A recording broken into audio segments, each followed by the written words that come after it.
Meron po tayong pag-uusapan, isang napakagandang teksto. Pakisuyo po, sundan ako, babasahin ko ang Filipos 2, mga talatang 9 at 10.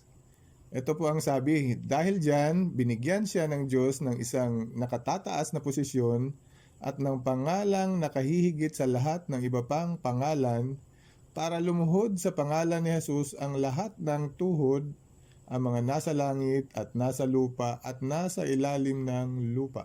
Si Jesus po talaga ang tinutukoy ng tekstong ito na nagtataglay daw ng pangalang nakahihigit sa lahat ng iba pang pangalan at wala pong duda, nararapat pong tumanggap ng matinding paggalang at pagpipitagan ni Jesus sa langit man o sa lupa. Ibig sabihin, kahit ang mga anghel sa langit ay dapat din naman na magbigay ng matinding paggalang kay Jesus. Nakahihigit din naman sa lahat ng pangalan ng mga anghel sa langit ang pangalan ni Jesus. Sa katunayan, sinasabi ng talatang 10 na dapat lumuhod ang lahat ng tuhod sa pangalan ni Jesus. Pero ang tanong po, itinuturo ba ng nabasang teksto na dapat sambahin ng sangkatauhan si Jesus dahil sa pagsasabing luluhod daw ang lahat ng tuhod sa kanyang pangalan? At nang sabihin ba ng talatang 9 na nakahihigit ang pangalan ni Jesus sa lahat ng pangalan, nahigitan ba niya ang pangalan ng kanyang ama na si Jehovah kung kaya si Jesus na ang bagong makapangyarihan sa lahat at hindi na si Jehovah? Well, ang ginamit po sa King James Version na Biblia para sa mga salitang luluhod ang lahat ng tuhod ay ito po, every knee should bow or should bow down. Kaya kung itatagalog din natin ang version ng King James Bible, sasabihin niyang ang bawat tuhod ay yuyuko or titiklop. Kaya kung titingnan sa diksyonaryo, ang definition po ng salitang bow down, ito po ay nangangahulugang pagpapakita lamang ng malalim na paggalang, pagsuko o pagsunod sa isa na nasa kapangyarihan. Pansinin na sinasabi din ng Google Dictionary na ang mga salitang bow down ay may dalawang pakahulugan. Ang una ay maaaring mga hulugang physical o literal. At ang ikalawa naman ay maaaring figurative. Ang ibig sabihin ay isa lang itong idiomatic expression na nangangahulugan nga lang ng malalim na paggalang, pagsuko o pagsunod sa isa na nasa kapangyarihan bilang kanyang Panginoon o Master. Kaya ang isa na luluhod sa kapangyarihan ng kanyang Panginoon o Master ay magiging isang alipin. Not necessarily o hindi ibig sabihin na kailangan niyang sumamba sa kanyang Panginoon o Master. Pero siyempre kung gagawin nating literal ang pagpapakahulugan ng salitang luluhod o yuyukod o titiklop ay maaari din namang mga hulugang sasamba. Opo, maaari din naman ng mga hulugang sasamba nga. At kahit sa literal lang din, ay maaari lang din namang mga hulugang magbigay galang lang dahil sa tinataglay na otoridad ng isang prominente at may mataas na ranggo na persona. Pero maaari nga kayang ang sinasabing pagluhod ng lahat ng tuhod o ang pagyuko sa pangalan ni Jesus ay literal na mangangahulugang pagsamba kay Jesus ayon sa diwa ng nabasang teksto ng Filipos 2:9 at 10. Ang sagot, hindi po. Hindi po literal na pagsamba kay Jesus ang ipinahihiwatig ng teksto kundi isa lamang pong idiomatic expression ang nasabing pagluhod ng mga tuhod sa pangalan ni Jesus. Pag-isipan po ito. Pag sinabi bang ang isang lalaki ay tiklop ang tuhod sa misis niya, ibig bang sabihin sinasamba ng lalaki ang asawa niya? Bagaman madalas lang din namang nababanggit sa mga pagbibiro o sa mga biruan ang nasabing prase, hindi po nangangahulugang sinasamba ng lalaki ang kanyang asawa. Nangangahulugan lang po ito ng isang colloquial term o salitang kanto na takot siya sa kanyang asawa. O kaya sinasabing tiklop ang tuhod niya sa kanyang asawa. Pabiro lang po yun. Pero yun po talaga ang kahulugan nun. Ang isa pang dahilan kung bakit hindi maaaring literal na pagsamba kay Jesus ang kahulugan ng nabasang teksto dahil si Jesus po mismo ang nagsabing si Jehovah lamang ang dapat sambahin at wala nang iba pa. Basahin po natin ang Mateo 4:10. Ito po ang sabi. Sinabi ni Jesus sa kanya, lumayas ka Satanas dahil nasusulat, si Jehovah na iyong Diyos ang dapat mong sambahin at siya lamang ang dapat mong paglingkuran. Kaya yun po ang sinabi ni Jesus. Malinaw para kay Jesus, si Jehovah lamang ang isa na dapat sambahin at wala nang iba pa. Hindi po sinabi ni Jesus na kaming dalawa ni Jehovah o kaya naman ako lang ang dapat sambahin. Kundi sinabi ni Jesus, si Jehovah o ang kanyang ama lamang ang dapat sambahin. Eksklusibo po ayon kay Jesus ang pagsamba. At para kay Jesus, ang pagsamba ay para kay Jehovah lamang. Kaya hindi po siya kasama sa pagsamba ayon sa turo niya mismo. At syempre, hindi po gustong labagin ni Jesus ang pinakamalaki at ang pinakaunang utos na ibinigay ng Diyos sa tao na mababasa naman sa Exodo, mga 20, mga talatang 2 at 3. Ano po ang sabi? Ako si Jehovah na yung Diyos, huwag kang gagawa ng ibang Diyos maliban sa akin.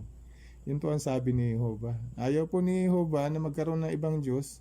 Siya lamang ang nag-iisang karapat-dapat na sambahin. At inulit po ni Jesus ang utos na yan na mababasa naman natin sa Mateo 22, 37 at 38. Ano po ang sabi ni Jesus? Sinabi niya, dapat mong ibigin si Jehovah na yung Diyos ng buong puso mo at ng buong kaluluwa mo at ng buong pag-iisip mo. Ito ang pinakamahalaga at unang utos. Yun po ang sabi ni Jesus. Pinakamahalaga po sa kanya ang pagsamba sa kanyang makalangit na ama, ang kanyang mahal na ama na si Jehovah. Sinabi pa po ni Jesus sa Juan 17:3 na ang kanyang ama na si Jehovah ay ang nag-iisang tunay na Diyos. Kaya ang tunay na pagsamba ayon kay Jesus ay ang pagsamba lamang sa kanyang banal na ama na si Jehovah. At wala nang iba kasi nag-iisa nga ayon kay Jesus ang tunay na Diyos na si Jehovah, ang kanyang ama. Siguradong alam din ng mga tagasunod ni Jesus ang prinsipyo at tagubilin ni Jesus may kinalaman sa tunay na pagsamba. At siguradong hindi po gustong suwayin ni Pablo ang tagubilin ni Jesus na si Jehovah lamang ang dapat na sambahin. Kaya hindi po makatuwirang isipin na literal na pagsamba nga ang kahulugan ng isinulat ni Pablo na nagsasabing luluhod ang bawat tuhod sa pangalan ni Jesus, kundi isa lamang po itong idiomatic o figurative expression na nangangahulugang malalim na paggalang kay Jesus. Balikan po natin ang isa pang nabanggit na tanong. Nang sabihin ba ng talatang 9 ng Filipos Kabanatang 2 na nakahihigit ang pangalan ni Jesus sa lahat ng pangalan, nahigitan din ba niya ang pangalan ng kanyang ama na si Jehovah kung kaya si Jesus na ang bagong makapangyarihan sa lahat at hindi na si Jehovah? Pansinin po na ang nakatataas na posisyon at ang pangalang nakahihigit sa lahat ng iba pang pangalan ayon sa teksto sa Filipos 2:9 at 10 ay sinasabing ibinigay lang din naman pala kay Jesus ni Jehovah na kanyang ama. Si Jehovah po ang nagbigay kay Jesus ng pangalang nakahihigit sa lahat.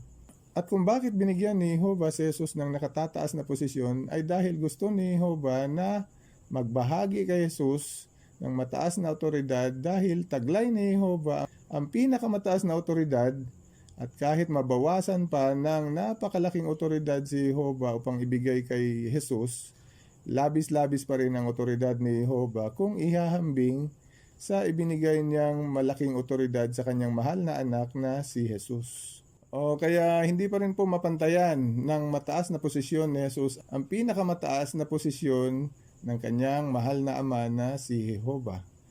Pero totoo po kaya kay Pablo na mas mataas pa rin ang posisyon ni Jehovah kung ihahambing sa posisyon ni Jesus?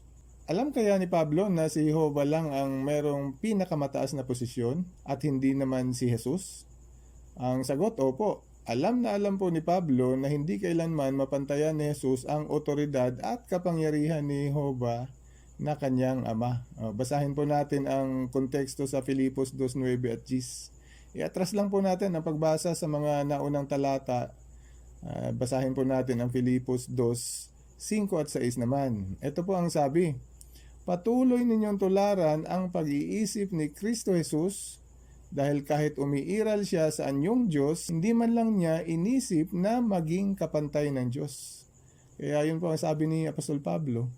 Kaya maunawaan po natin na ayon kay Pablo, ang pag-iisip ni Jesus ay na alam niya na umiiral po siya o si Jesus sa anyong Diyos o tulad Diyos lamang. Ibig sabihin, hindi talaga si Jesus ang Diyos dahil ayon pa kay Pablo, alam din ni Jesus na hindi siya kapantay ng Diyos o hindi kapantay ng Diyos si Jesus. Ulitin ko po, alam ni Jesus na hindi po siya kapantay ng Diyos.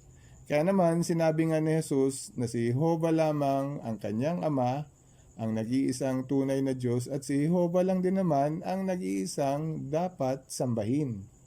Siyempre, inamin din naman ni Jesus ayon sa mababasa natin sa Juan 14:28 na ang Ama ay mas dakila pa daw kaysa sa Kanya. Yun po ang sabi niya. Ang Ama ay mas dakila kaysa sa akin. Kaya naman, nang sabihin ni Pablo na ang pangalan ni Jesus ay nakahigit sa lahat na iba pang pangalan, hindi po kasama ang pangalan ng kanyang Ama na mas nakahihigit pa pala kaysa kanyang pangalan. At totoo naman, dahil sa isa pang sulat ni Pablo sa mga taga-Korinto na mababasa naman sa unang Korinto 15:27, sinabi ni Pablo, ito po ang sabi, dahil inilagay ng Diyos ang lahat ng bagay sa ilalim ng mga paa niya.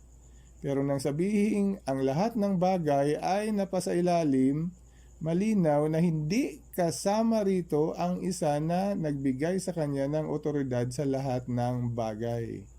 Ulitin ko po ang sinabi ni Pablo, pero nang sabihin ang lahat ng bagay ay napasailalim, malinaw na hindi kasama rito ang isa na nagbigay sa kanya ng otoridad sa lahat ng bagay. Kaya sabi ni Pablo, napailalim na daw ang lahat kay Jesus o sa pangalan ni Jesus. Pero hindi po pala kasama ang pangalan ng isa na nagbigay sa kanya ng mataas na posisyon, ang kanyang Ama na si Jehovah.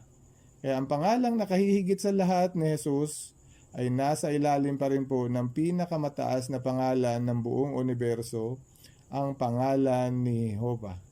Mababasa po sa Genesis 17:1 ang sabi, si Jehovah ay nagpakita kay Abraham at nagsabi, ako ang Diyos na makapangyarihan sa lahat. Kaya si Jehovah pa rin ang Diyos na makapangyarihan sa lahat at hindi po si Jesus. Si Jehovah pa rin ang nag-iisang dapat sambahin at hindi po si Jesus. At hawak po ni Jehovah ang titulong makapangyarihan sa lahat mula noon at hanggang sa walang hanggan. At ang hawak niyang titulo na makapangyarihan sa lahat, ang sabi ni Jehovah sa Isaiah 43:13, walang sino mang makakaagaw nito mula sa kanyang kamay.